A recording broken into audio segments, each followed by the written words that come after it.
You know, it got a bit messy back there, but we did get Dad back. Yeah. What? That's probably gonna draw some attention. Not probably, actually. It's definitely drawing attention. Look, they're looking for you now, okay? So just be careful. You know, if we can get this weapon, we could change things forever. Yeah. If. Look, I know we've only been working together for a few hours now, but I want you to know I'm proud of you. Okay, you're under a lot of pressure here. Wow. Russ. So much pressure, in fact, that I hesitate to even bring it up. But I did notice that when you reached out for your father's hand, had he actually grabbed it, his grip would have crushed all the delicate sensors in the Russells. Ah. Okay. Totally understandable, and it's been worth it, by the way, in this case. Right. Having said that, I have a hard time imagining another situation where that would have been the case. And much like your father, the Russells are priceless. Okay, so just, moving forward. Russ, I promise your gloves are safe with me.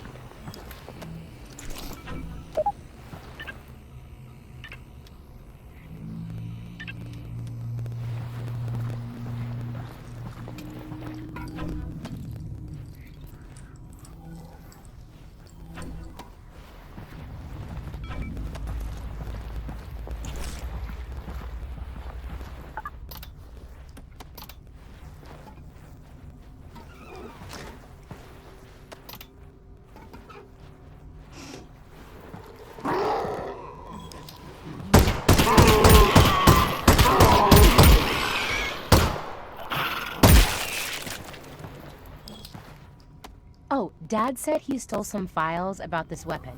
Well, when it comes to Combine Early data on in the encryption, project, we spent some time experimenting with the classic Half-Life crowbar.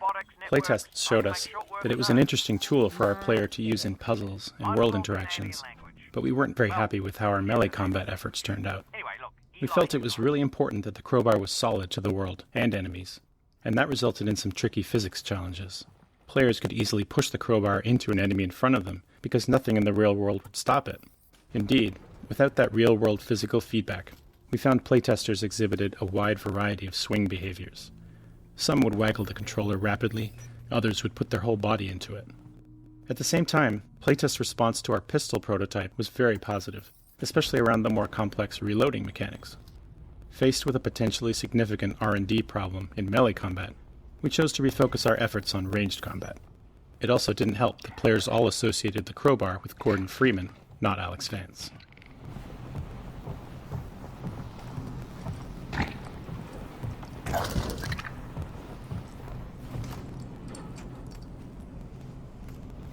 Alex, look out the window. Holy crap. That's gotta be the vault. This entire section of the map, from the start of the keycard puzzle up to this room, was added specifically to show the player the vault on its own. Without this little detour, players would otherwise have their first view of the vault at the entrance to the Northern Star Hotel, which was also when they would see their first Combine substation.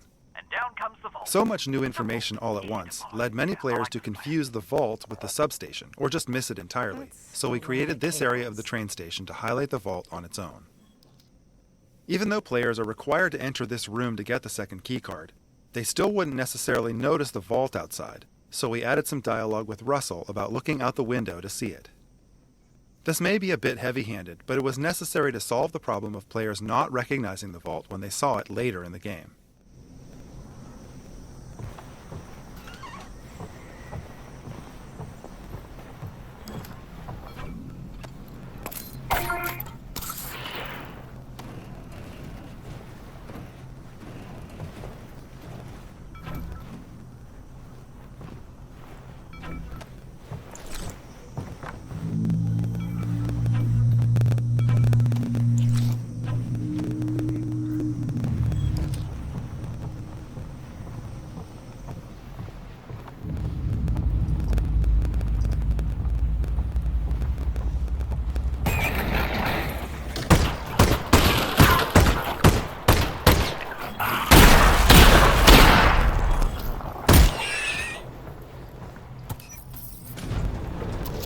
Have you heard any Combine chatter about Dad escaping?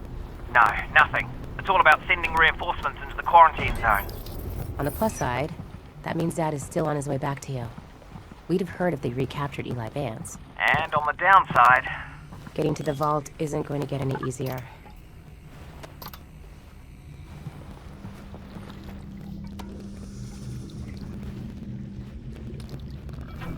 Ooh, grenades. Total waste of grenade. worth it. Agreed.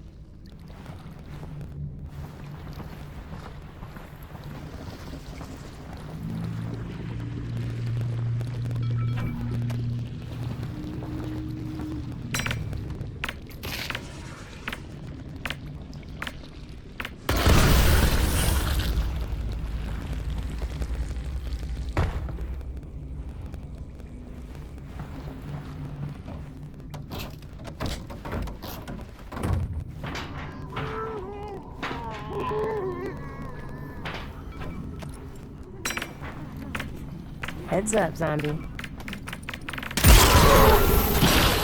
Look out.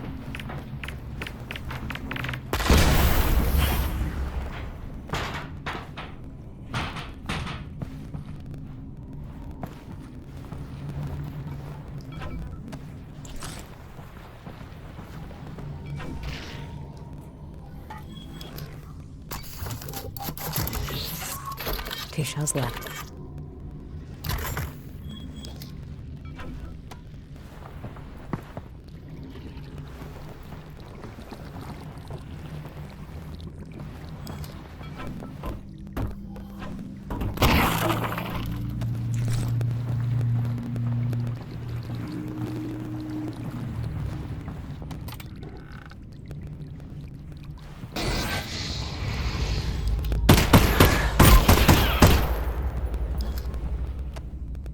Although it may seem obvious that throwing would be a trivial interaction to support in VR, a lot of nuanced work is required to get it to feel right.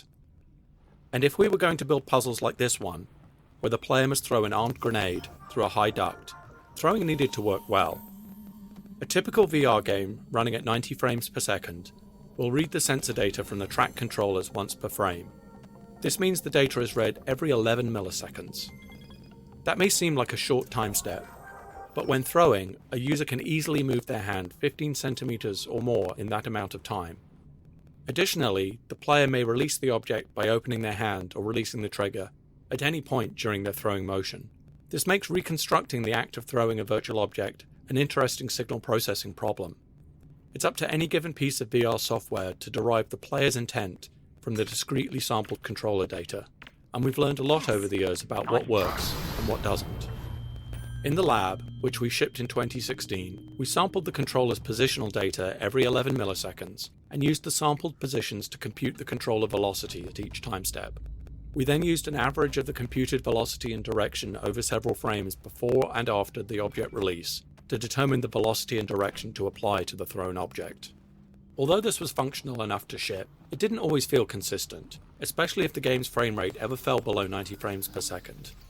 Later, in the Index controller tech demo Moondust, we expanded on this algorithm by biasing towards higher velocity data. We also extended the SteamVR software interface to provide the controller's instantaneous velocity and acceleration data from the hardware inertial measurement unit, which is computed on the controller every 2 milliseconds. This meant that we did not have to calculate an estimate from the positions sampled by the engine only every 11 milliseconds as we had done on the lab. This was crucial to providing a more responsive feel, as it meant the throwing calculations were no longer tied to the rendering frame rate. After further experimentation, we arrived at the solution used in Half-Life Alyx, which takes 10 frames that preceded the release of the held object and averages the 3 frames bracketing the peak controller velocity in that time window. We have found that this tends to lead to a better approximation of precisely when the player intended to release the thrown object. This approach resulted in consistent, comfortable throwing, enabling us to rely on players being able to accurately throw grenades or any other objects with confidence.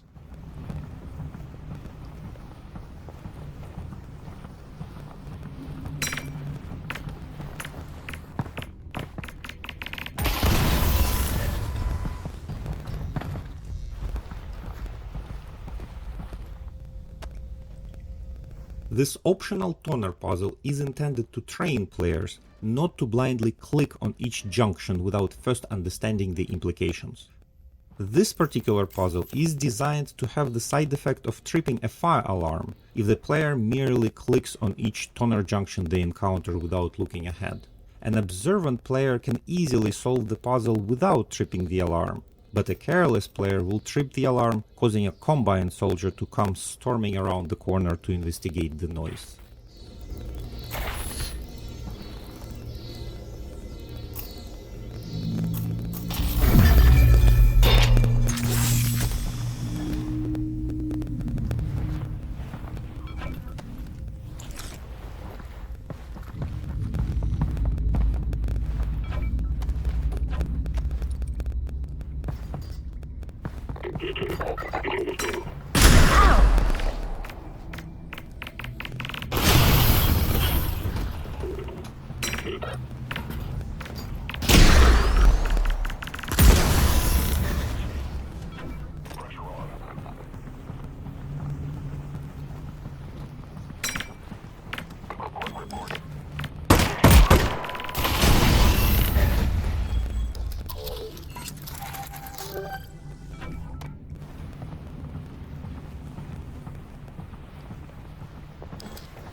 Look to the northern star.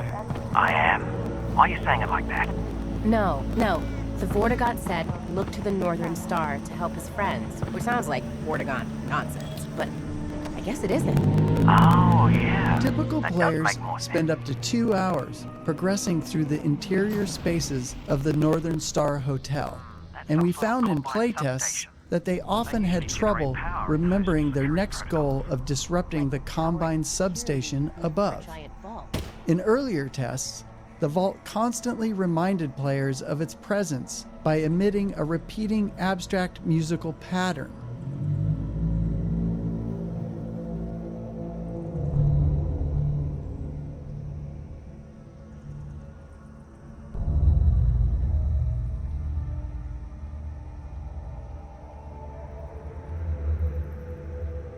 This pattern works so well at drawing and keeping the player's attention that we expanded and fictionalized it as a semi-musical sound design pattern, which we changed to emit from the Combine substation, representing it collecting and transmitting Vortigaunt energy to the vault.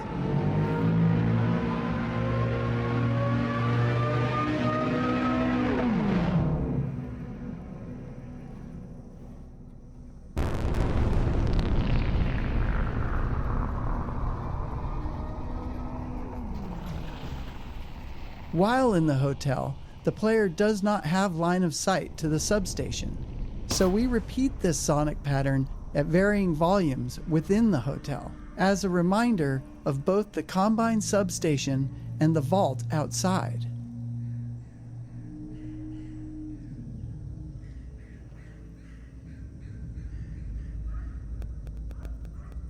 In fact, if you look closely at the Zen foliage when you are in the hotel, you will notice that it reacts visibly to the overspill of Vortigaunt energy as it flows from the substation.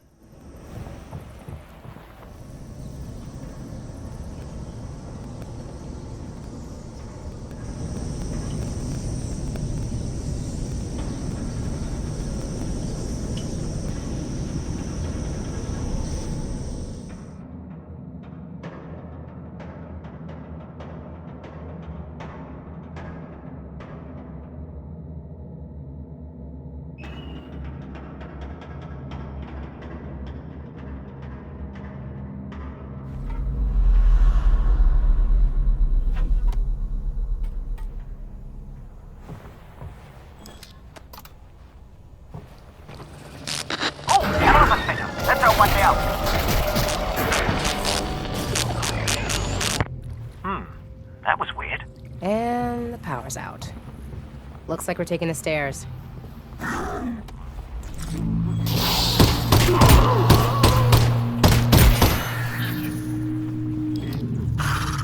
We knew from previous VR projects that players would expect a high level of fidelity from their interactions with objects in the world, and during early testing of Half-Life Alyx, we received comments that objects were not making the sounds that players expected, given an object's material, size, and assumed weight.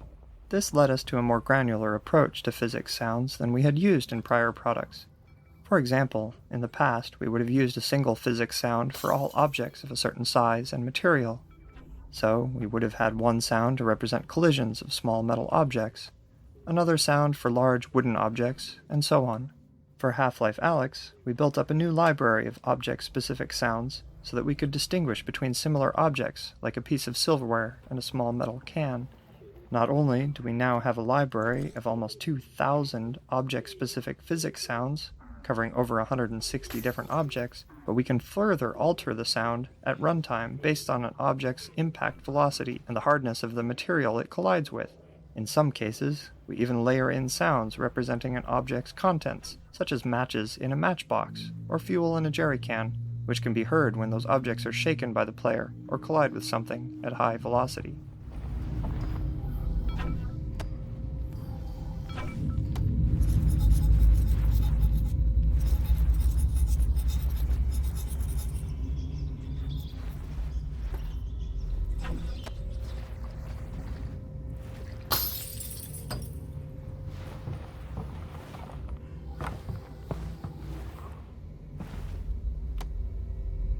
Given the large number of bottles throughout the game, and the fact that they feature so significantly in the distillery gameplay, we decided to make interacting with them as interesting as possible using a procedural liquid effect. Each bottle is assigned a random fill level, and values for the amount of liquid agitation and foaming are calculated based on the bottle's movement. This is stored in the object's tint colour, which is otherwise unused. The shader calculates the liquid level based on the bottle's orientation in-game. Since the amount of liquid visible in a bottle as a proportion of its height is different when oriented upright, sideways or upside down, different values are used for each in order to preserve the apparent volume of liquid inside. The liquid's surface is then displaced by a number of sine waves, modulated with the agitation value to create rippling waves. The areas determined to contain liquid, as opposed to air, take on the colour and refraction index values of that liquid. Bubbles and foam effects are added based on the agitation and foaming values. These are procedural and can be modified to create a variety of different behaviours. Several layers of bubbles are created in a local view space relative to the object, so that they're stable from frame to frame, and can always move upwards relative to gravity. Artists can set a variety of parameters per liquid, such as colour, glow, foaming potential, wave properties, and a meniscus at the surface of the liquid which curls up around the edges of the volume, helping to communicate the viscosity of the liquid. The refracted environment seen through the glass and liquid is sampled from the same cubic environment map of the local area that's used for reflections, and so the bottles are effectively opaque and do not have to blend with the frame buffer in the way that transparent objects normally do. This was a strategic design choice, as along with storing the physics data in the tint colour, it means that the bottles can be rendered together as a batch in arbitrary order, which is critical for graphics throughput. In the end, the refractive liquid effect allows for a variety of interactions to take place at a fidelity that is especially compelling with tracked hand controllers in VR. Ooh, breaker boxes. Let's go back to the elevator plan. I'm gonna get the power back on.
Here we go. This hotel's ancient. The wiring's gonna be a real rat's nest.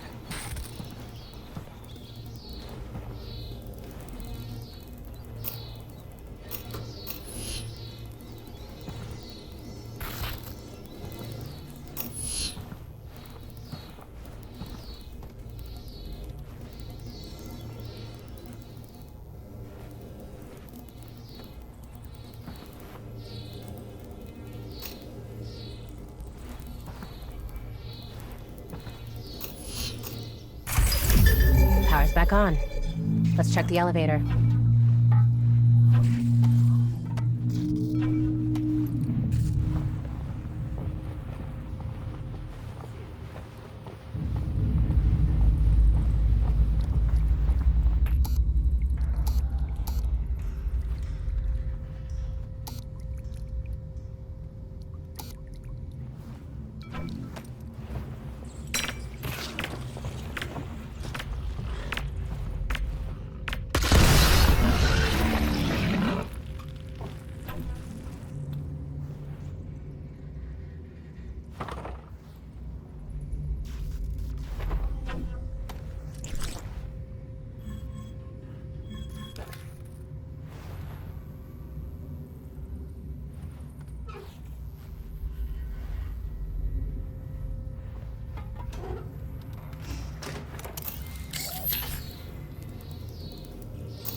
Boom. Power back on.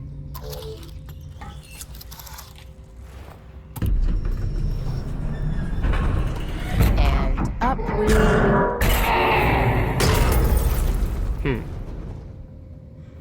Looks like we're taking the ladder.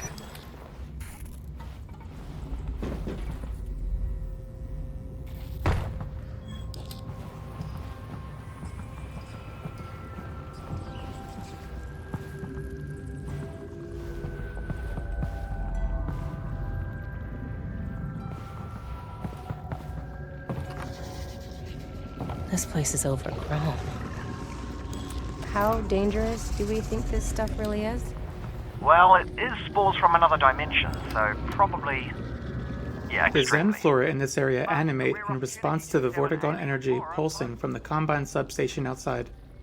Since the substation itself is not visible from inside the hotel, it was important that we continue to remind players of its presence using audio and visual cues, and the Zen flora provided a perfect opportunity to do this. The shaders used on the Zen flora help illustrate the plant's response to the energy pulses in a few different ways. For example, the villi and cilia elongate and vibrate, while many of the other plants pulsate or glow. The intensity and timing of these effects are driven directly by the sound system, meaning that the audio and visual reinforcement of the Combine substation pulses are always in sync.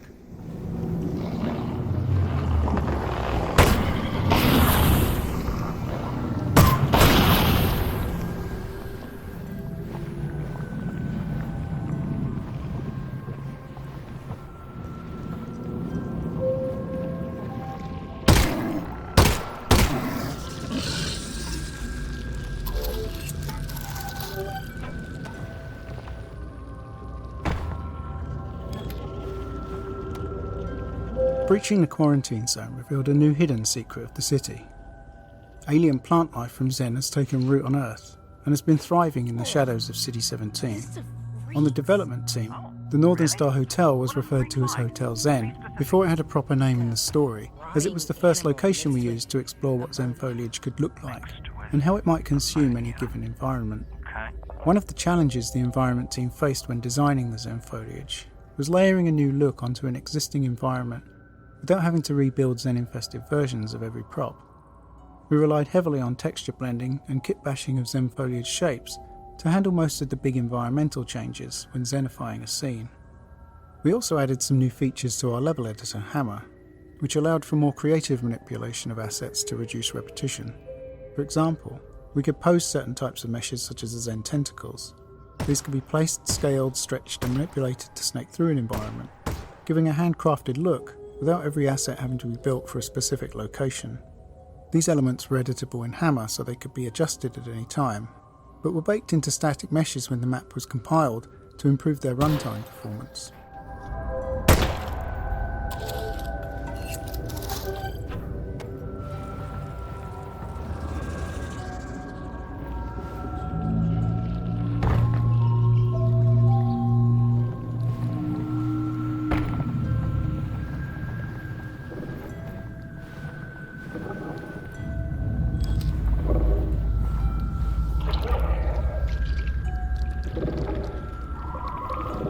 Gotcha.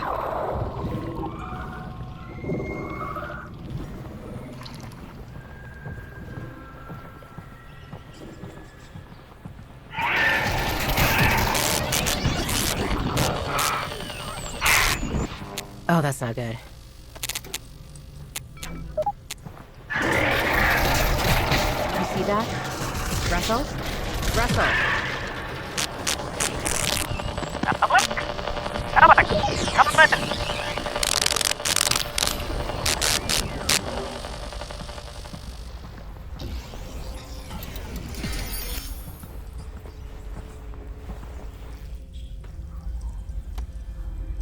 The Reviver, one of the new enemy types introduced in Half-Life Alyx, arose from our observation that playtesters enjoyed searching their environment in VR much more than they had in traditional games. In addition to rewarding that desire to search with ammunition and resin, we experimented with how it could be part of fighting an enemy. We began prototyping with a fast headcrab variant we called the Runner, modifying its behaviour to run away and hide from the player after it attacked. We found players really enjoyed looking for a small, hidden enemy they knew was somewhere within a dense environment. They also liked shooting at a fast-moving enemy that was able to run under and behind everyday objects like tables and chairs. Lastly, players talked about liking the way they got to be the aggressor in combat for once, since everywhere else in the game they felt like they were always on the defensive. While feedback was overall very positive, there was one specific problem: how to encourage players to search for the Runner. After a few Runner encounters, we found players would start to realise they didn't have to look for the Runner at all, they could simply wait for it to run away and then leave the room. So we started prototyping various ways in which the Runner could become more dangerous if not found, setting up a time pressure where players had to find the Runner quickly or the situation would get worse. After some experimentation, we landed on the prototype where the Runner could revive a fallen zombie and become a new kind of foe, one that was more dangerous than a Runner or zombie. After this change, the Runner was renamed internally to the Reviver, and we began assembling the various encounters around it. It took a lot of playtesting to balance out all the various elements of the Reviver fights, because they involved multiple separate stages: combat versus the Reviver, searching for a hidden Reviver, and combat versus a revived zombie.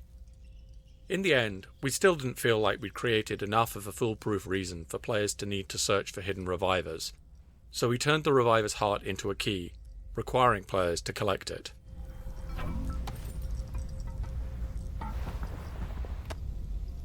An enemy's animation can elicit a powerful emotional response from players, especially in VR. While developing the Reviver, we learned that sometimes a character performance can have unintended consequences. In our initial Reviver prototypes, we simply used a blue-tinted headcrab model with rudimentary electrical effects. The prototype was successful enough in playtesting that we decided to invest in a new, purpose-built model for the Reviver, with electrical skin and improved effects. Players identified the new Reviver successfully in the game, but we ran into a new problem. Players didn't want to fight it anymore. While the blue headcrab was easily identified as something dangerous, the new model was something that players had to evaluate from scratch, and they didn't necessarily see it as threatening. In fact, the animations authored for the new Reviver model were interpreted by many players as friendly or even cute.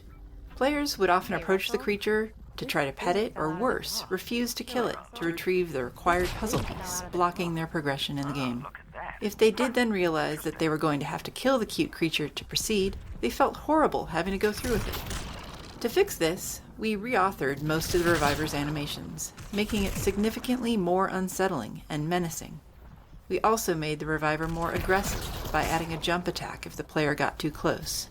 With these changes to animation and behavior, players once again were fighting the reviver as intended, and they no longer wanted to take it home as a pet.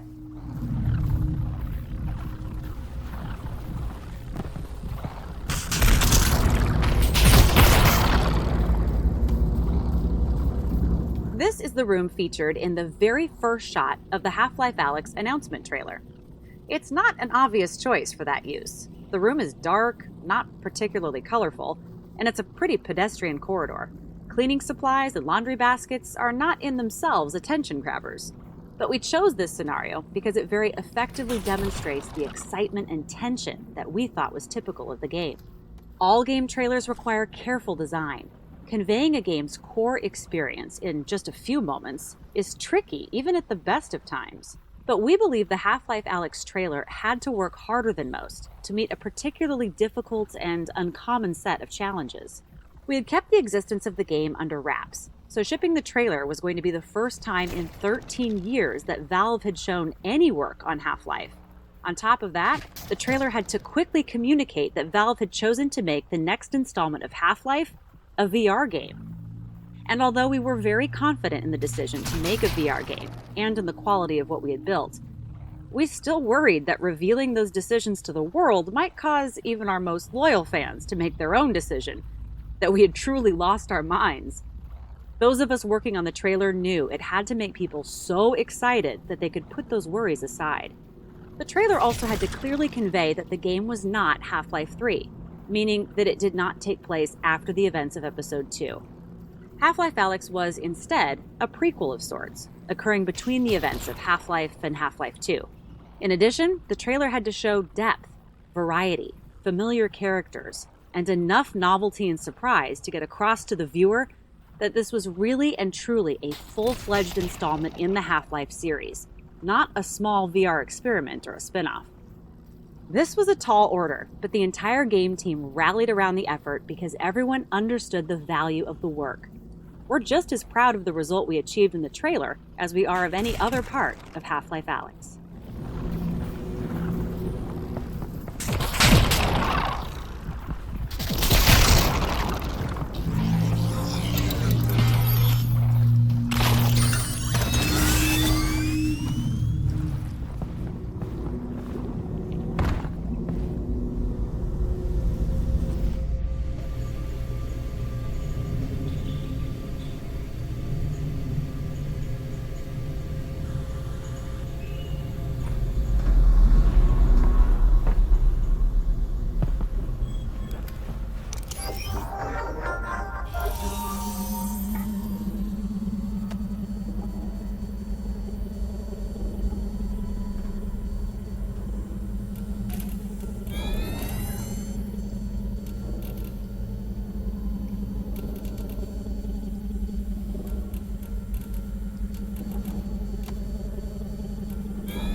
Half-Life Alyx supports three types of player movement: continuous movement, shift teleport, and blink teleport. Early on, one of the properties of blink teleport, and to a lesser degree shift teleport, was that players would often refer to the actual mechanic of teleporting when describing their movement through the environment. I teleported to the desk, or I teleported into cover, was often how players would describe their actions, and it served as an unconscious reminder that they were interacting with a game in a specific way. To address this, we made a couple of key changes early on that significantly altered the way players recounted their movement, and as a result, pulled them further into a more convincing virtual reality. One of these changes was the visual indicator that represented the teleport destination. We swapped the abstract cylindrical indicator used in the lab for a pair of holographic feet. The feet helped provide a sense of physical presence and indicated the direction the player would face upon finishing a teleport. We also added animated feet between the player's current location and the teleport target. These feet illustrated the path the player would traverse, further helping provide a fiction for their movement through the environment. Along with the visual interface changes, we also added audio of footsteps and body movements that would play after a teleport to effectively summarize the player's movement through the space. This isn't something everyone necessarily notices at first, but it is quite obvious when it's missing or incorrect. Footstep audio transformed how players described their movement through the world, and players would often refer back to movement in the environment as walking or running, as opposed to referring to game terminology.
Compared to our traditional first-person experiences, in VR we found it was sometimes all too easy to create an intense atmosphere.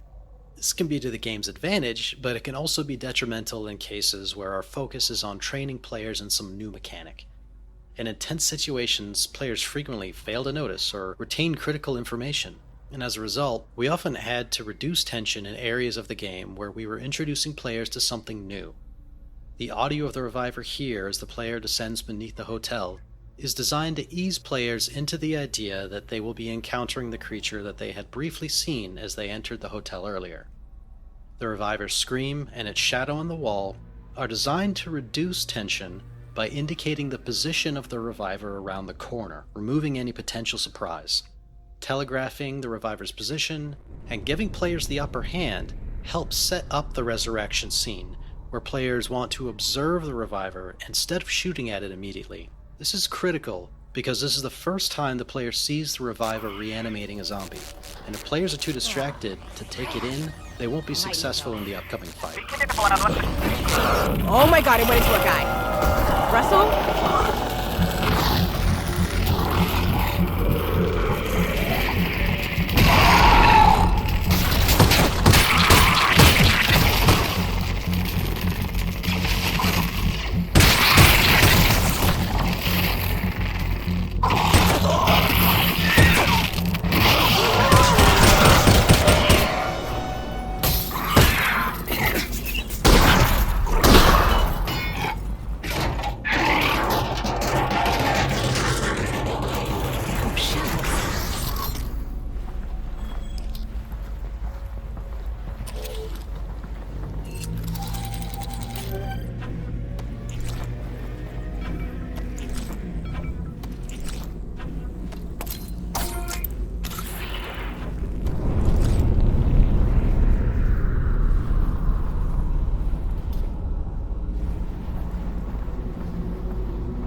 all gone? What happened? New development? It went into a dead guy. No. Yes. I had to shoot both of them. It was nuts, Russell. It sounds nuts. Oh, it was.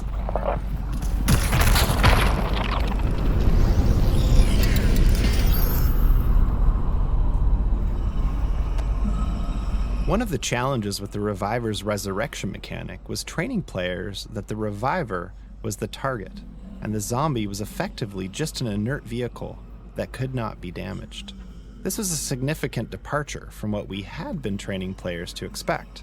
Up until this point in the game, players would see a zombie, shoot at it, and as long as they hit it enough times, it would die.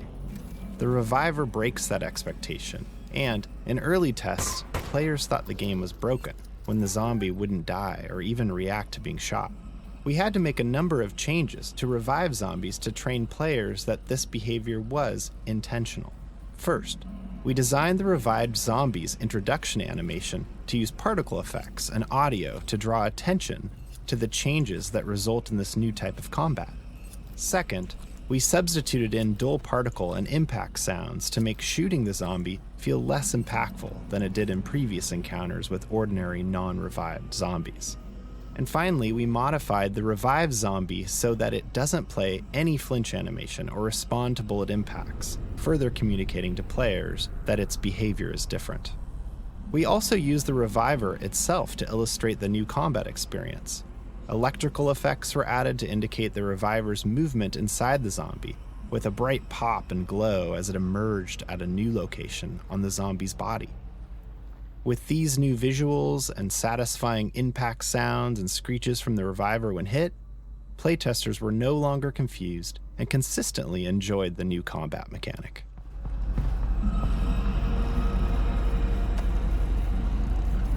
In our early designs, a revived zombie was just an invincible zombie with a moving vulnerable spot. Playtesting revealed this to be less tense and threatening than the Reviver on its own, and since we wanted the revived zombie to be a higher stakes adversary, we needed to enhance its offensive capabilities.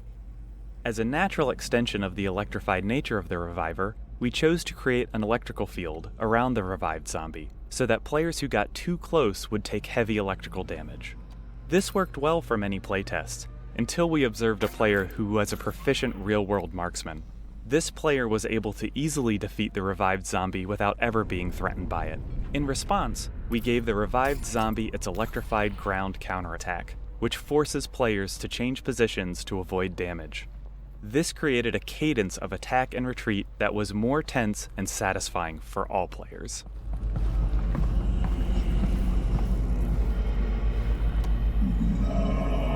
Since a VR game must always be rendered from a virtual camera that matches the player's own point of view, we have limited opportunities to control what the player sees.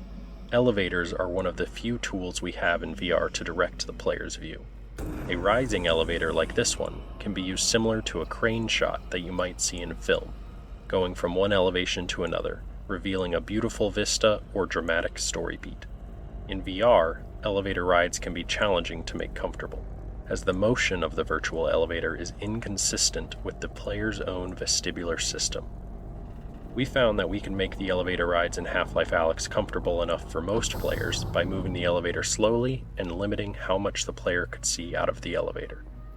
This particular elevator was initially far more open, but we gradually introduced more and more visual obstruction to the design so that the player always had some significant portion of the elevator in their field of view.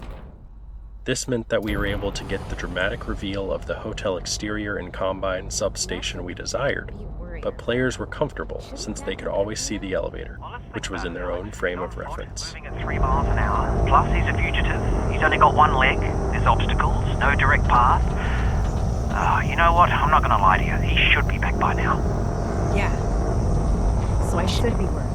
Normally, yes, but you're the one headed towards the danger, so I'd say we should be the ones worried about you.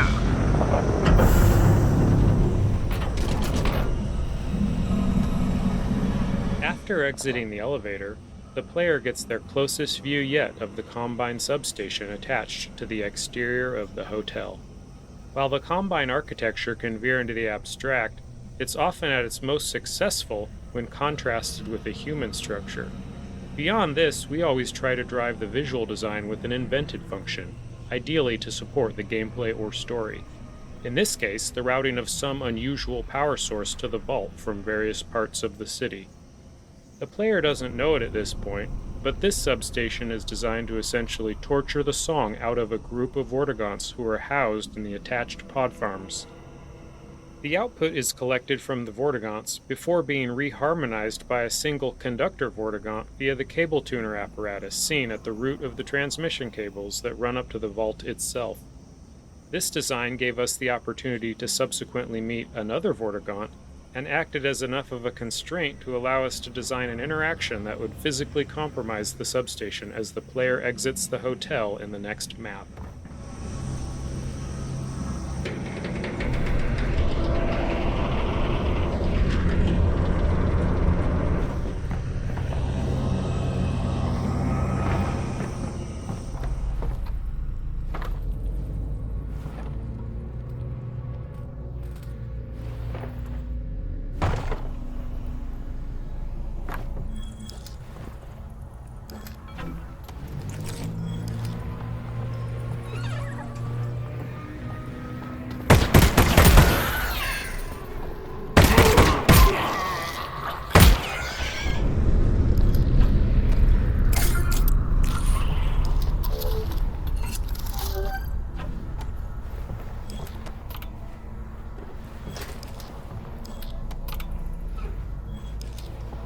Uh-oh. This guy's not wearing a shirt.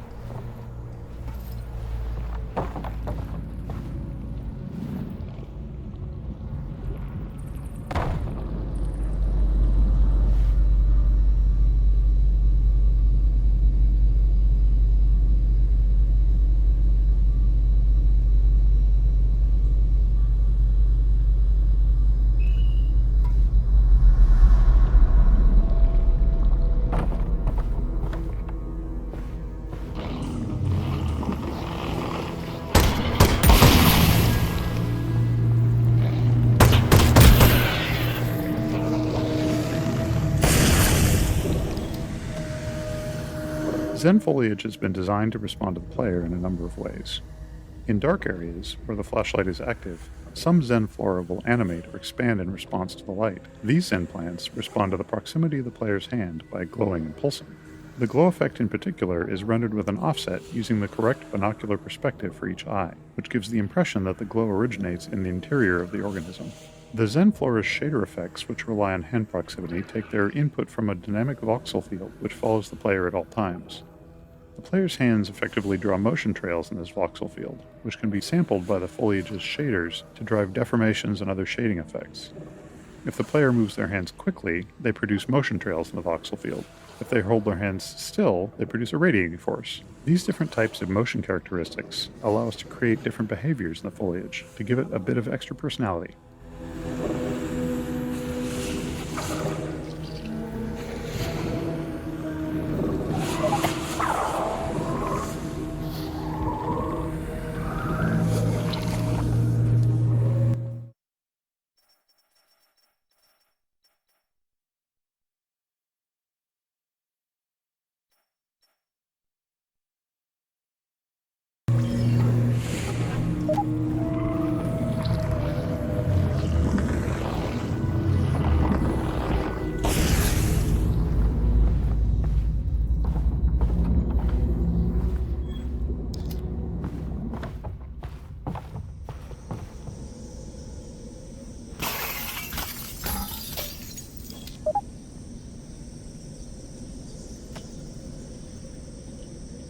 Particle effects present an interesting challenge in VR due to stereopsis, which is our ability to discern the depth of objects from two slightly different views of the world we see from our two eyes. Traditional particle systems, as seen on the left, were typically implemented as a series of flipbook images displayed on relatively large polygons, which orient to face the player. Each series of images would contain effectively a little movie of a more complex phenomenon like a wafting puff of smoke or a flickering flame and so on. For the monoscopic rendering used in non-VR systems, this approach holds up well and is widely used across the industry. Because of the stereo rendering used in VR, however, players can easily see the flat cards, resulting in the unconvincing effect seen on the left. To address this, we had to update our particle rendering techniques for VR. The particle system on the right is an updated VR-friendly version of the older effect seen on the left. One technique we used on large cards, like the ones used in this smoke effect, was to create some drag on the card's reaction to the player's head movement. To do this, we created another particle system which lagged the player's position and was used as a player camera for the facing direction of the smoke cards. By removing this one-to-one relationship of head motion to sprite rotation, we were able to give the impression that the smoke effect was volumetric. In addition to using more 3D elements in the creation of our effects, we also often use the post-processing bloom on particles to help visually merge elements that otherwise would appear as a set of flat planes. This made the cards harder to stereo fuse, which gave them a more diffuse volumetric feel.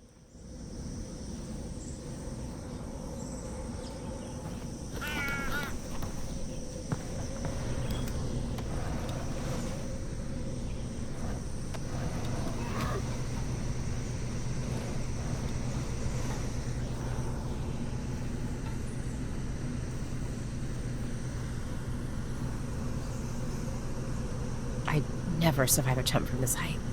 No, absolutely not. Why? Were you considering it?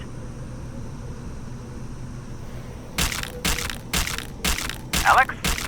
Alex, you still there?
One of the tenets of Half-Life game design is creating crafted, moment-to-moment experiences that players participate in as they progress through the game.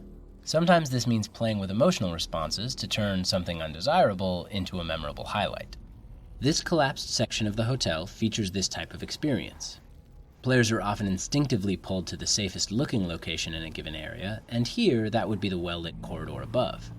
But when they get there, they find their way blocked by a Combine power shield. The power cable to shut down the Combine force field leads them back down into the poison headcrab-infested darkness below, a place they really didn't want to go. These larger gameplay spaces also need to be resilient to player choice, so even if a player chooses not to head up to the well-lit corridor, they likely will still have the same trepidation about heading down into the darkness below. After the player has braved the darkness and sheltered themselves in the lit room where they're safe from the wandering headcrabs, they're faced with the daunting task of cutting the power to the Combine force field, because this has the side effect of plunging the area into darkness. Not only does that make the situation worse, since the player must make their way out of the pitch blackness with only a flashlight, but the path to the exit is back through all the poison headcrabs. We spent a lot of time tuning this experience through careful playtesting and evaluation, and often, when recounting their travels through the hotel in post-playtest discussions, Players would recall this moment of being plunged into darkness as a high point, managing to combine a feeling of amusement with the overall sense of dread.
Alex, it's your lucky day.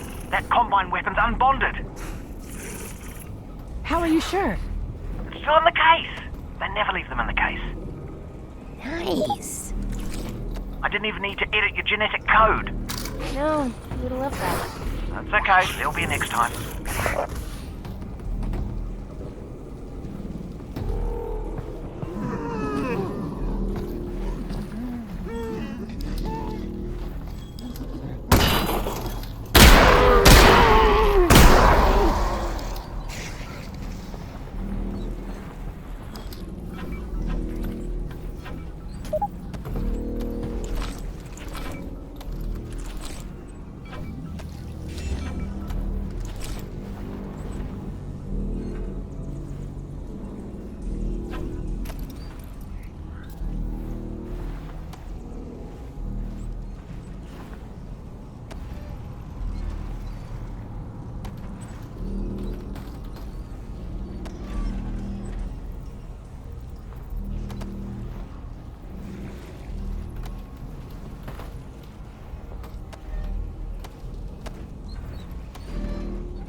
Oh, man.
A common game design problem is that of resource placement, and this spot in the game is a good example. Players have just left an area where they acquire the combine submachine gun, and whenever they get a new weapon, we try to give the player the opportunity to experiment with it right away. So, right after the SMG, we make sure to give the player a bunch of ammo for it and a supply of not too threatening enemies, in the form of confined zombies and wandering headcrabs to experiment on. But playtesting has shown us that there's a wide range of ways that players respond to that setup. Some shoot a headcrab or two and move on, but some players take their time exploring the weapon, even using up all the ammunition we gave them. Now, after the headcrabs, the player is heading towards a new area, which features one of the hardest combat arenas in the game, where they must fight 2 revivers at the same time. How much ammunition can we expect the player to have here? How much should we put in this area between the 2 arenas to ensure all players will have enough to fight the 2 revivers? If we don't put in enough, the player may be in a position where they cannot succeed at the upcoming encounter, and reloading their save games won't help them. They will need to go back and replay the previous area, this time conserving more ammo.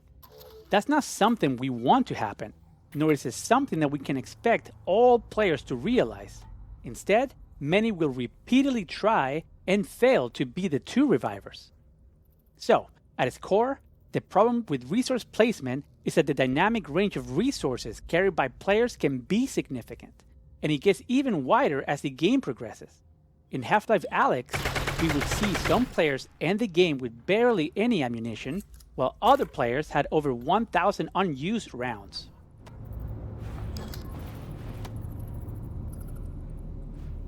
So how can we handle resource placement when there's such a wide dynamic range in player collection and usage patterns? Like many games, we opted for a dynamic system that looks at the player's current resource counts and makes decisions based on them. But the design of these kinds of systems can be tricky, because they tend to affect player behavior. For instance, in Half-Life 2, we placed breakable crates throughout the game which dynamically spawned resources based on the player's current health and ammo levels. This had the advantage of allowing us to not need a huge amount of playtesting for resource balancing, because as long as there were enough crates around, the player would always have enough resources. But because that system exists, we didn't have to spend much time on resource placement, and as a result, we didn't really craft challenges around resource collection. Players also learned that they didn't need to really care about the resource levels, because the crates were always going to top them up on whatever they needed most. For Half-Life Alyx, we wanted to revisit those assumptions. We knew that searching for resources in a VR environment was something players really enjoyed. So we wanted resource collection to be something players needed to do throughout the entire game. And that meant we didn't want them to ever reach the point where they had so much ammo and health that they didn't need to explore. We were also able to start playtesting earlier in the product development cycle than we had been able to when making Half-Life 2, which gave us the confidence that we'd be able to spend the time we needed to carefully place every resource. For Half-Life Alyx, we moved to a system that allowed us to craft a more specific experience, using a dynamic layer that attempts to reduce the dynamic range of resource gathering between players. Instead of placing generic resources that switch types, level designers carefully placed each resource type throughout the world. Some are easy to find, and some are more difficult. Then, as the player moves forward in the world, the system opportunistically removes resources in the path ahead based on the player's current resource levels. This had the benefit of allowing level designers to have a lot of control over the player's resource amounts in different areas of the game. They were able to craft areas where they wanted the player to be starved of one ammo type or encouraged to use another. For example, in this area, designers could provide enough ammo to ensure that the player would have enough to fight 2 revivers, with the knowledge that the ammo balancing system would remove much of it if the player was already loaded up. We could safely give the players a large amount of combined SMG ammo in the previous arena and know that the players who ran past the poison headcrabs without firing a shot wouldn't find more here. There are a number of additional features to address complexities that result from this system, such as ensuring players always find something inside a combine locker, or ensuring that players are still rewarded for searching carefully and regularly, even if they're carrying a lot of ammo. Ultimately, we want a player who is paying more attention to the environment to come out ahead resource-wise. We just needed some dials to be able to control how far ahead they got.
Yeah, this one was kind of rough. You're all right, though, right?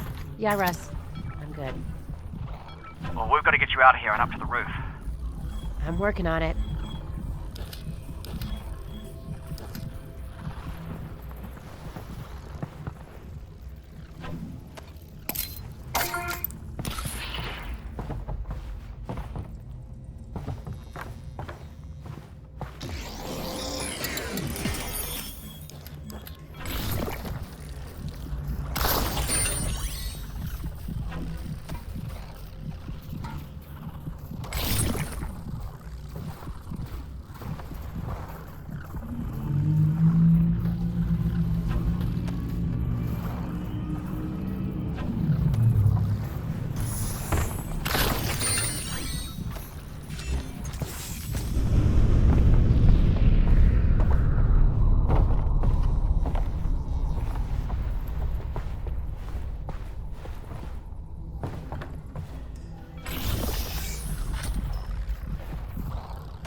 Up until this point, each Reviver encounter has been focused on teaching players something new about the Reviver so that they can defeat it. This arena represents the culmination of the training. There are no new rules, there is nothing to learn about the Reviver itself. By this point, players are armed with the knowledge required to progress. The challenge then shifts into a combat problem where strategy and execution are required. Players have to juggle and prioritize multiple targets, utilize all of their weapons, and manage a constrained supply of ammunition in order to prevail and make their way back out to the exterior of the hotel so they can deactivate the combined substation.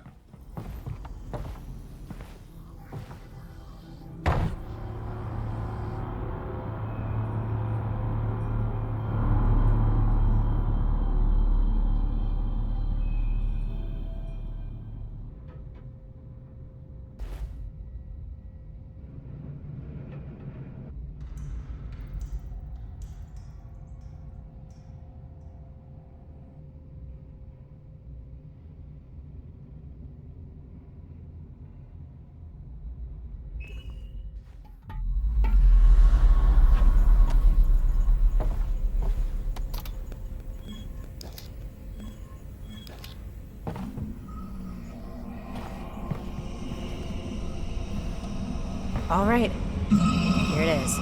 Now just snip those cables and off we go.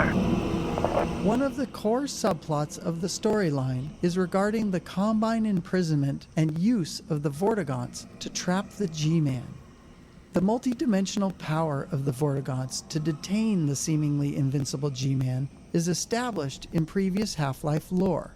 Through the use of their prisoner pods and substation technology, the Combine extract the power of the Vortigaunts' Vortessence chant, tune that energy, and then transmit it to the vault to contain the G-Man. To communicate this Combine process to the player without explaining it through lengthy exposition, we used musical sound patterns to represent the process implicitly. If you stand near the pods holding the Vortigaunts, you can hear them groaning their chant in a slow but semi-musical pattern.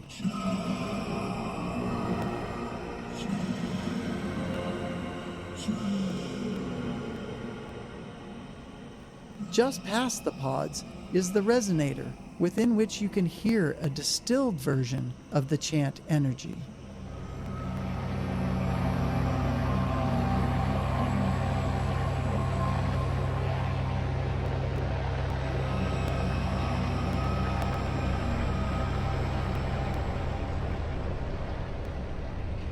Finally, the cables are activated with the concentrated Vortigaunt energy, which is harmonized in varying patterns and intermittently transmitted to the vault once the energy is sufficiently tuned.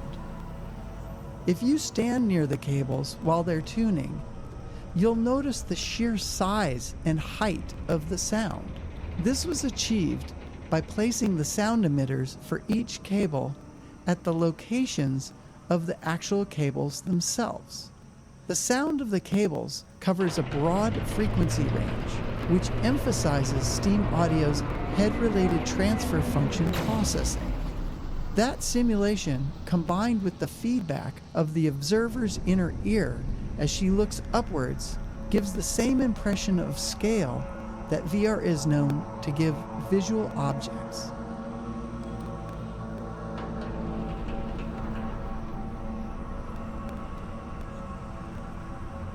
Character performance within a VR game has a unique set of opportunities and challenges. In our efforts to keep control in the hands of the player, we must create a performance that is interesting enough to maintain players' attention, and flexible enough to allow for player freedom. This scene has the most face-to-face interaction in the game, and there is no physical barrier between the player and the Vortigaunt when he first appears. At one point, we played with the idea of a jump scare when the Vortigaunt is released, upending the player's expectations of what had been referred to only as a battery up until that point. Not only was it a bit ham-fisted, but the Vortigaunt came flailing out of the pod, frequently into the same space occupied by the player. To solve this problem, we cut the jump scare and slid the pod back out of the player's space as it opened, to allow for the Vortigaunt to emerge at a comfortable distance. We faced a similar challenge when determining how to get both the player and Vortigaunt to their next locations without intersecting. We wanted to get the player and Vortigaunt side by side overlooking the vista, while the Vortigaunt delivered critical exposition. It would have been awkward for the player and Vortigaunt to take the same route along the catwalk, so we looked at other options, including exploring ways that the Vortigaunt may have once moved in its native environment. With long forearms, it's feasible that the Vortigaunts may have moved around as quadrupeds, so we chose an agile four-legged scramble up to the higher platform, where he can deliver exposition without contending with the player for space.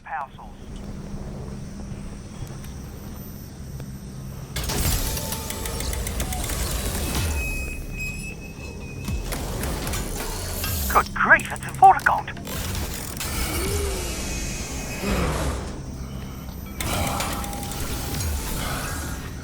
We have been trapped in the dark. You're free now. It's okay. Your friend sent me. The Alex Vance. You are our friend. What are they doing to you here? What they do to us all.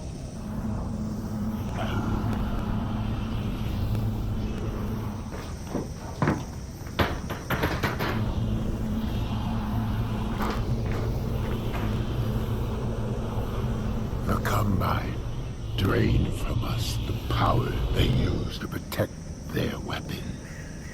There. We are ripped from ourselves. We have to stop them from killing your friends. The Vortigaunt will extract ourselves and exact our own vengeance. You must go to the weapon. Well, I can't get into the vault if the substations are still online. Do not worry, Alex Vance. They will not be. We will not allow it. I will clear the path.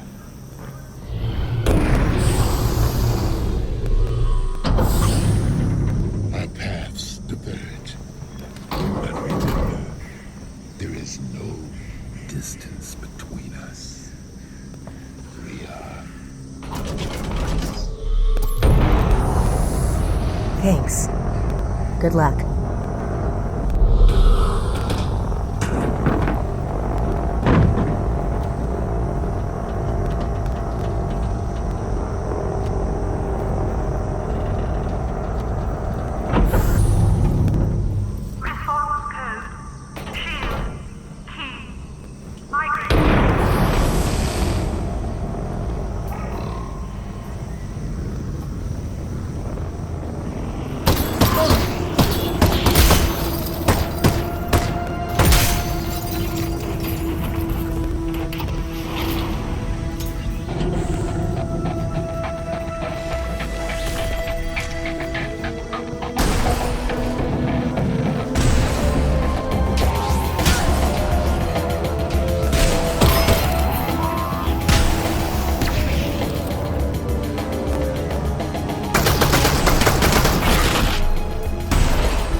individual.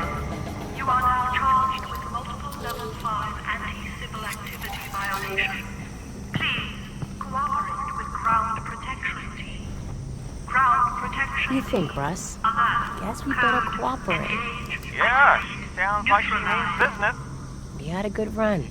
The tarps used by the Combine to cover buildings in the quarantine zone are animated procedurally. This animation was added relatively late in development, so it needed to be both computationally inexpensive and technologically conservative, so no new systems. Simple overlapping waveforms are used to displace the tarp geometry where it hangs loosely away from the building. The displacements are oriented along the wind direction, and their propagation direction is further modified by the gradients of a texture we refer to as a freedom of motion map. This map is derived from the shape of the building geometry under the tarp, and is used to attenuate the displacement so that the tarp won't animate in places where it is meant to be pulled tight against the building. The result is a flapping tarp that seems to conform to its surroundings and responds appropriately to the wind.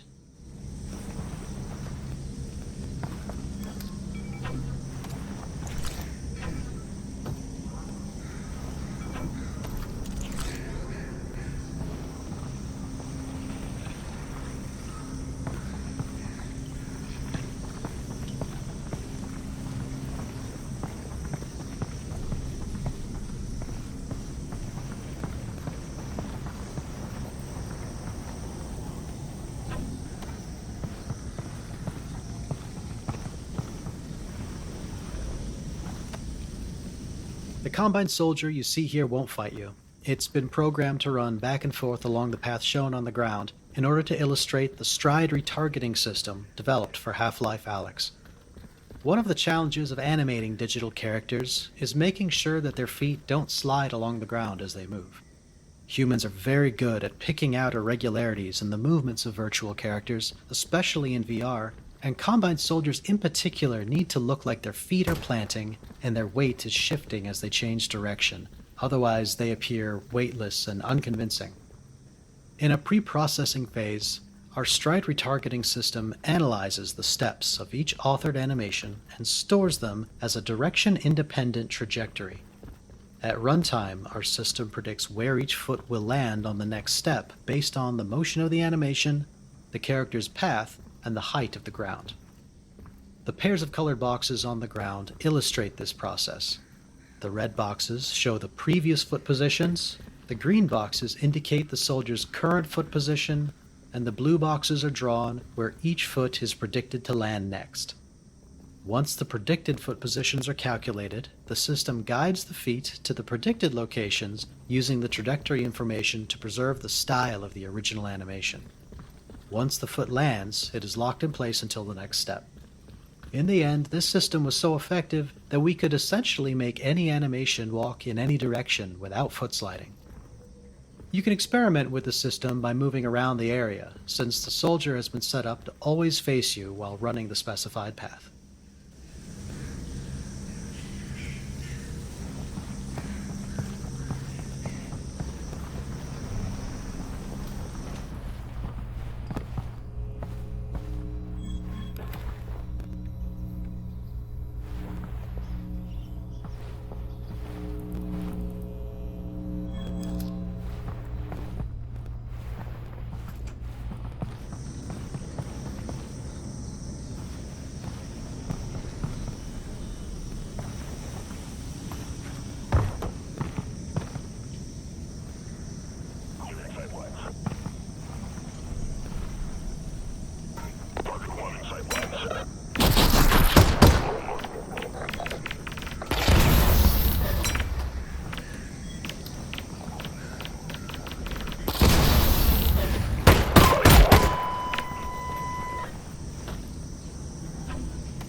Comm channel's gone crazy since we took out that substation. They know we're after the vault now. Whatever's in there, they really, really don't want us to have it. Well, now I just want it more. Now that's the spirit.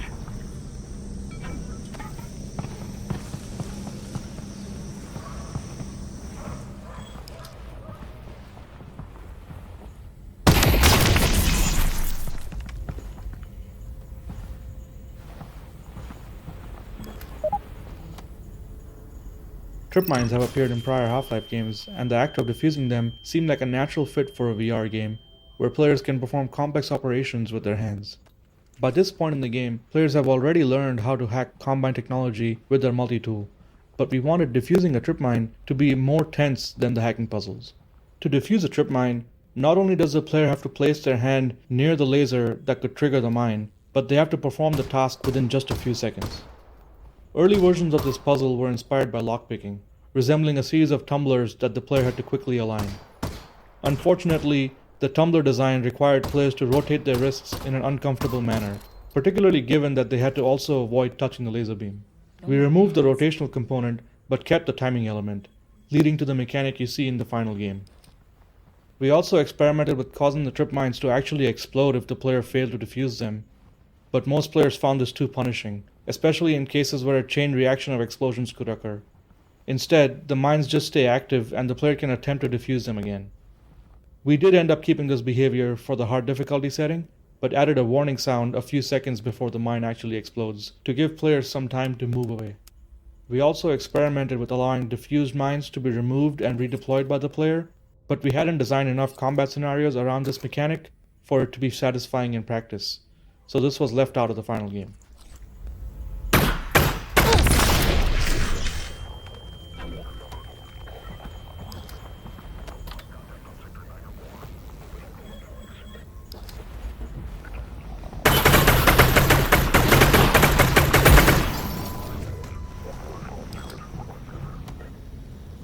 This combat arena that loops back over itself as the player winds through the tenement buildings was one of the earliest test maps built when we began adding Combine soldiers to Half-Life Alyx. One of the lessons we learned from this series of combat encounters was that fighting Combine soldiers was physically taxing on players, as we needed to pay careful attention to pacing. Taking cover, reloading, switching weapons, and acquiring targets really pushed on all the skills that players had learned up until this point. To help cut down on fatigue, we added gaps between the Combine encounters and removed some of the combat altogether to better pace the experience. The trip mines in the stairwell following this battle are a good example of one of the pacing elements we used to slow the player down and let them recuperate before the combat ramps back up again.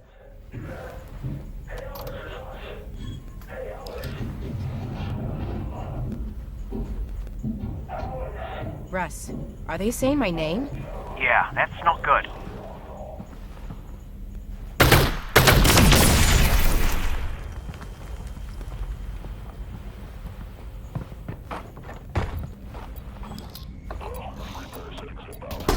It was an interesting challenge for artists and level designers to employ environmental storytelling to paint a picture of what may have happened inside the walls of the quarantine zone.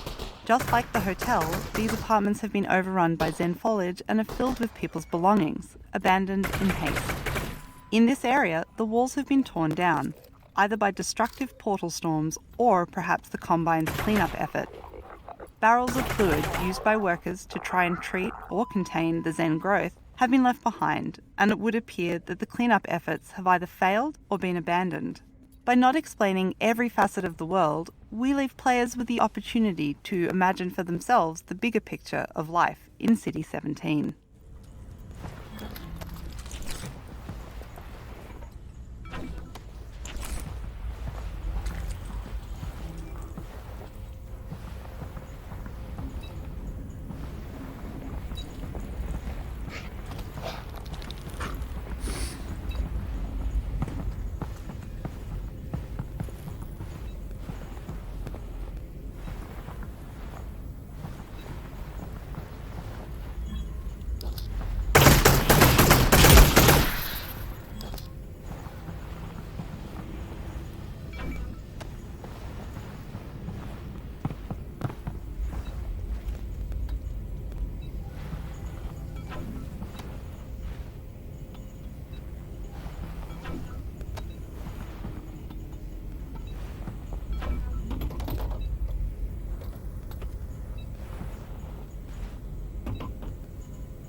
Oh, your dad's back. Oh, thank God. Russell!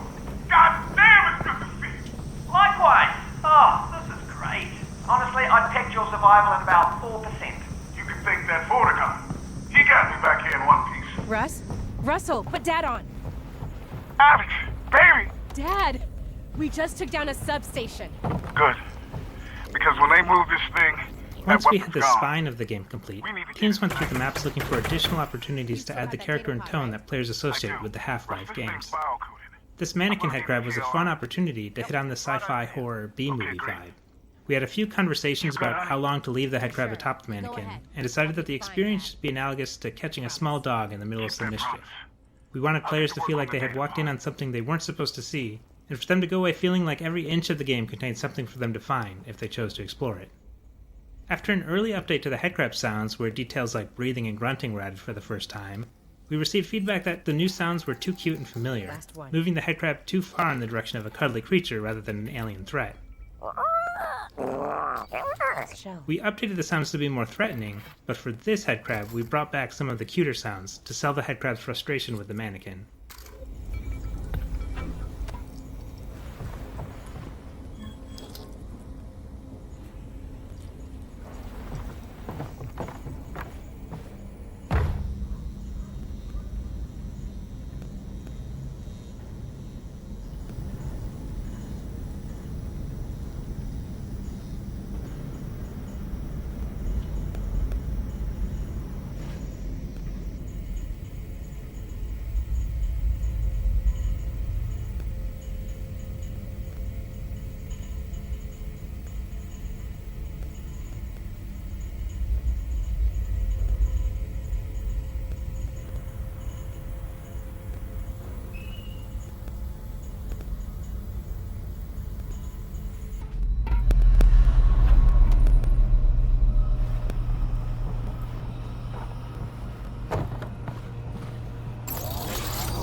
In order to reduce the amount of reloading required in the heat of battle, we wanted players to be able to upgrade the pistol by increasing its ammo capacity.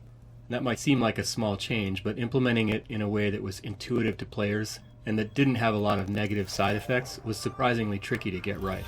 Our initial mechanic for increasing the ammo capacity was to use double-sized clips. Once the pistol was upgraded, the player's backpack held clips with twice as many bullets, and those were represented by a clip model that was twice as long. But unfortunately, the longer clips presented a lot of distracting fictional problems. For one, they looked ridiculous protruding out of the bottom of the pistol. Players were also left wondering what was going on in their backpack to transform the single capacity clips that they put in there into the double capacity versions that they were pulling out. We were also left with the sort of absurd implication that the pistol clips found in the world now magically all had to be the upgraded double-sized versions. While we did scrap the double-sized clips, the concept was still enticing. We just needed to find a better metaphor. So then we started looking at the hoppers that were used on paintball guns that can store large amounts of paintballs. In fact, the final upgrade that resulted from this whole line of thinking is still internally referred to as the bullet hopper. So with this in mind, we next needed to design an intuitive interaction model. Players were already satisfied with our existing pistol interaction loop, which was eject clip, insert the next one, chamber, and then shoot. So we wanted to preserve these skills that players were already beginning to master. So players would still reload the gun as before, but small mechanical prongs would steal bullets from the inserted clip, pull them into the hopper, and then place them into the firing chamber as needed. Audio cues were also loading process. The hopper also impacted the visual design that we used to convey the state of the pistol. Originally, the clips themselves had a numerical counter indicating the number of bullets remaining. And on its own, this was fine, and players understood it easily. But the readout on the bullet hopper was on the opposite side of the pistol, and had a pattern of blue dots indicating the amount of bullets remaining. So these two representations in two different locations made it difficult for players to quickly determine the total number of bullets in the upgraded gun. To solve this, we designed a single visual readout on the side of the pistol grip. It structurally matched the state of a pistol clip, the pistol's bullet chamber, and the bullet hopper, if the upgrade was acquired.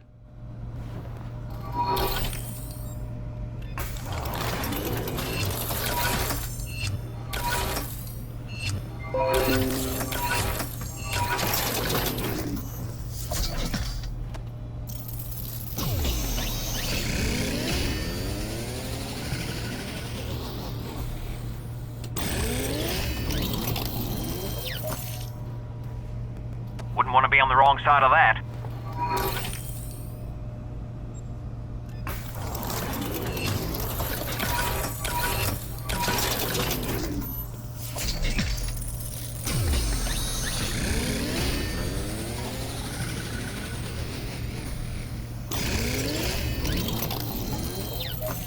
Now that is upgraded.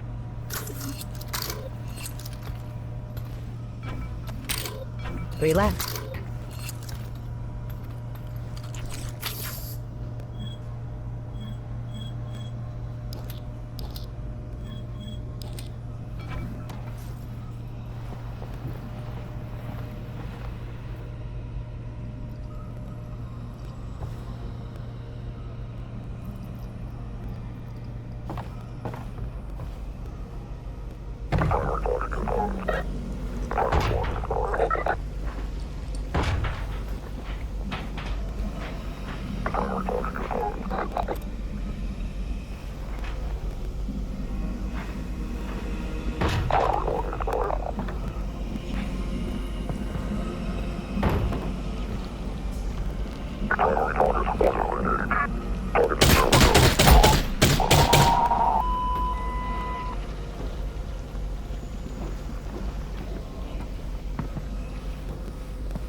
Russ, how's Dad doing? Does he seem okay? Oh, he's fine, Alex. He's working away over there. Good. Well, thanks. Oh, he is missing a leg, though. Yeah. You know, he was missing a leg before. Right. Well, it's still gone. Thanks, Russ. Sure thing.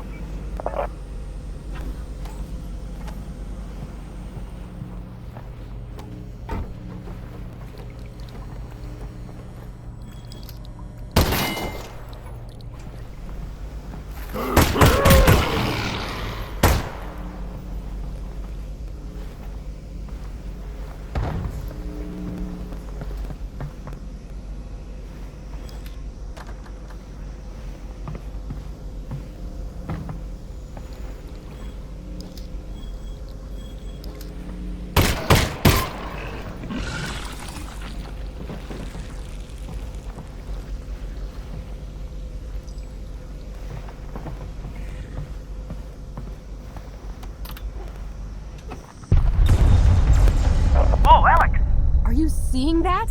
The Vortigons are taking down the substation! Yes! Might work. Deploying technician teams to blocks 496477. Maintain priority.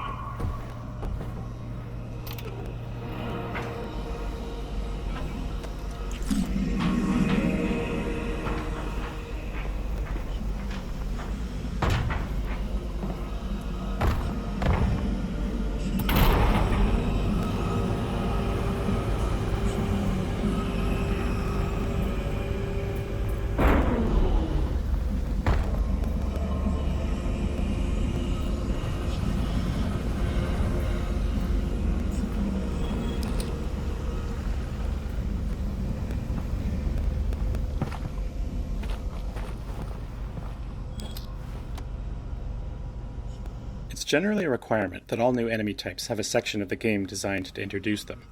We rarely build the introduction early on in the process though, because it's often through playtesting that we learn exactly what aspects of the new enemy need to be highlighted in the introduction.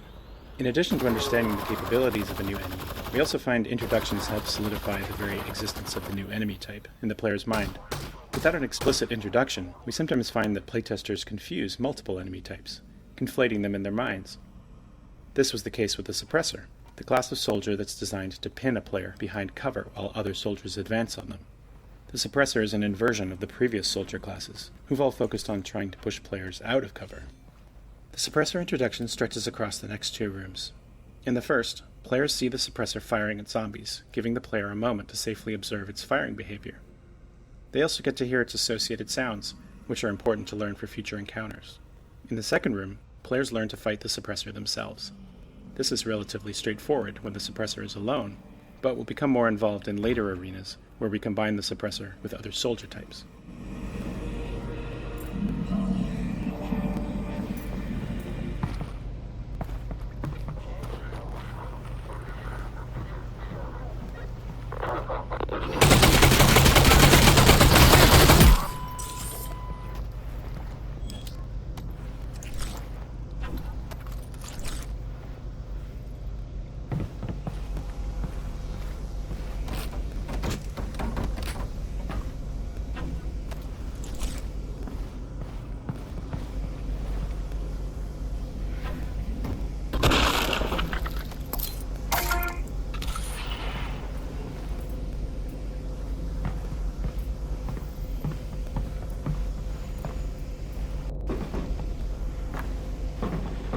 Okay, there's no direct path from where you are to the vault, so you're going to have It to isn't fake practical your to way spend development time or art resources evenly across every part of the game, so we rely on strategic reuse of resources to maintain fidelity and specificity across the game's environments. This space was initially constructed using industrial models and textures seen throughout many previous environments.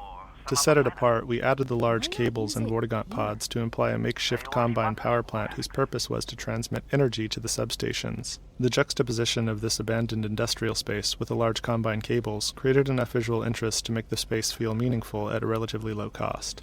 The cable motif was subsequently added to other parts of the game to increase visual interest and give the player a sense of being led toward the vault. It may not be obvious, but the cables exiting through the ceiling here continue on to the exterior of the building, across the large construction courtyard, and over the roof of the distillery building, presumably continuing on to a substation or other combine infrastructure. Players may not notice that continuation, but such details help guide us in building a world that feels connected and consistent.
One problem we faced with the VR movement styles that Alex supported was keeping the combat experience from diverging based upon whether players were using teleport or continuous movement.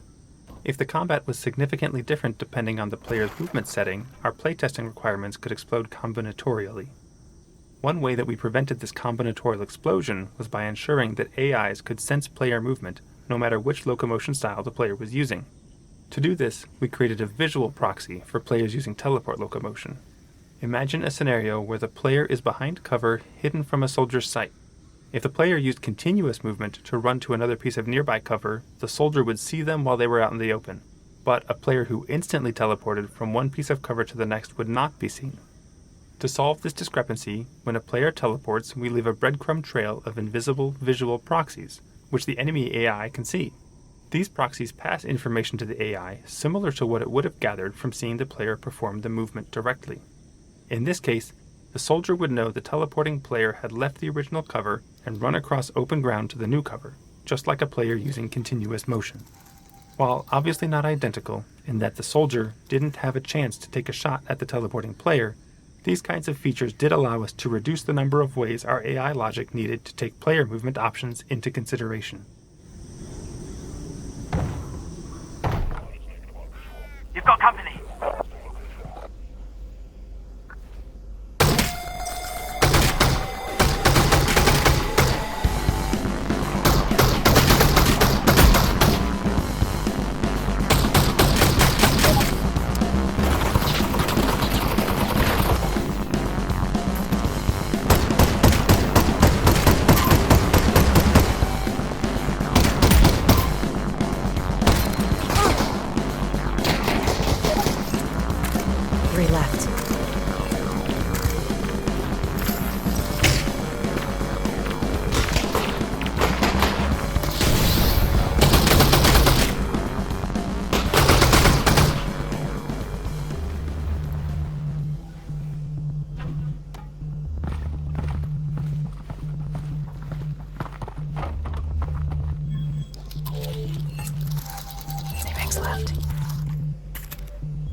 For Half-Life Alyx, we wanted to expand the functionality of our soundscape system, which is used to play ambient sounds.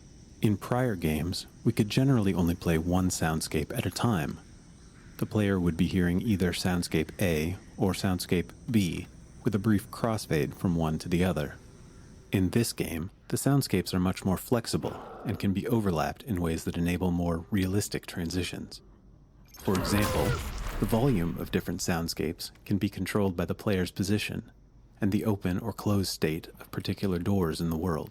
We frequently use this functionality in areas like this transition between indoor and outdoor spaces.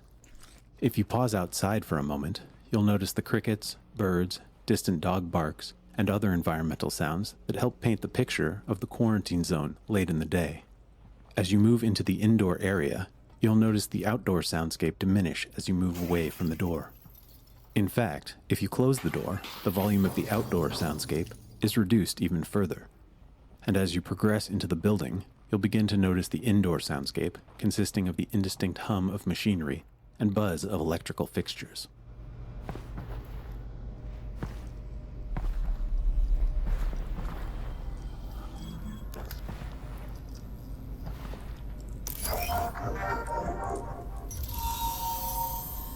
Steady. Nice.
Okay.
We can take a shortcut through that building.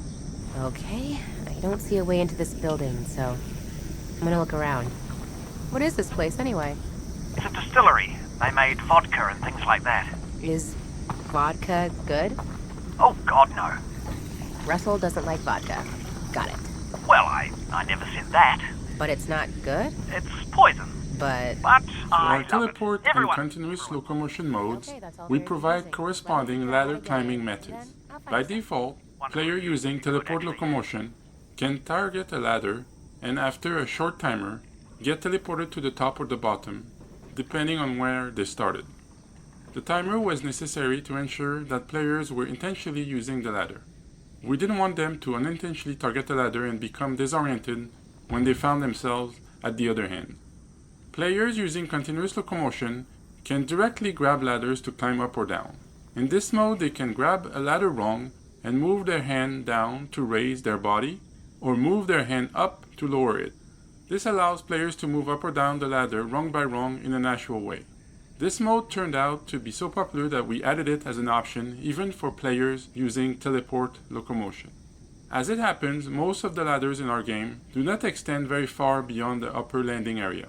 This made dismounting the top of a ladder challenging for players using continuous ladder climbing, since there's very little ladder to grab onto above the landing area. To solve this, we detect when the player stops holding the ladder with both hands and automatically teleport them to either the top or the bottom, based on the direction they were climbing.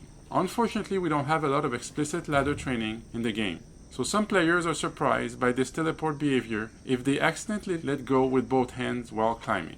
Nevertheless, this was a better alternative to leaving the players hanging or forcing them to fall down if they let go with both hands, especially since some of our ladders are rather long and it would be tedious to have to reclimb just because a player happened to let go shortly before reaching the top.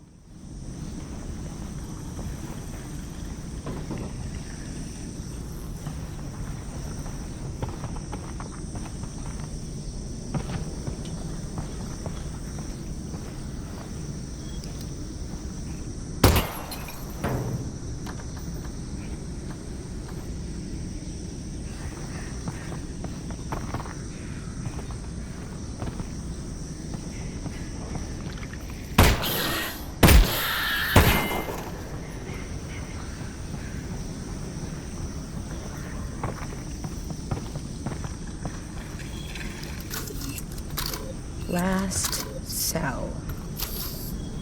Last portion.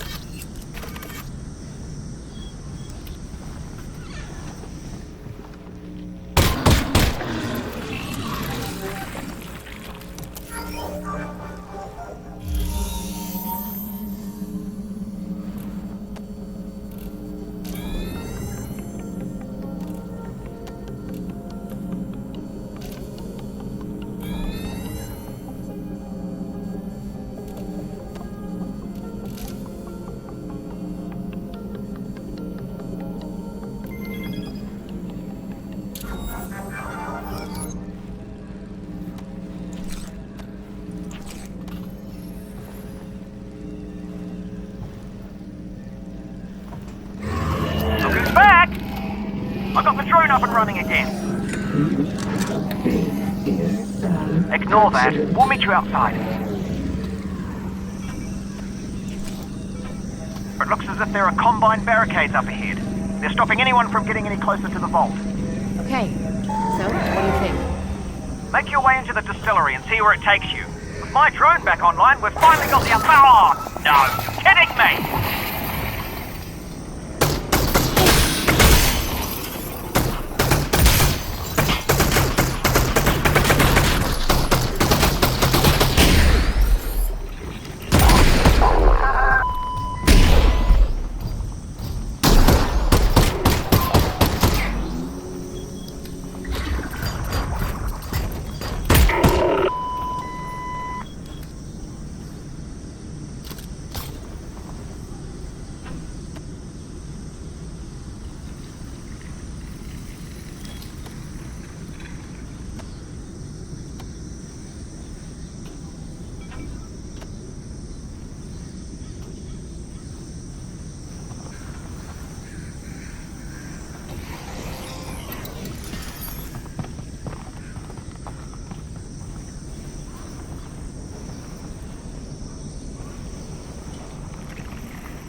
3 max left.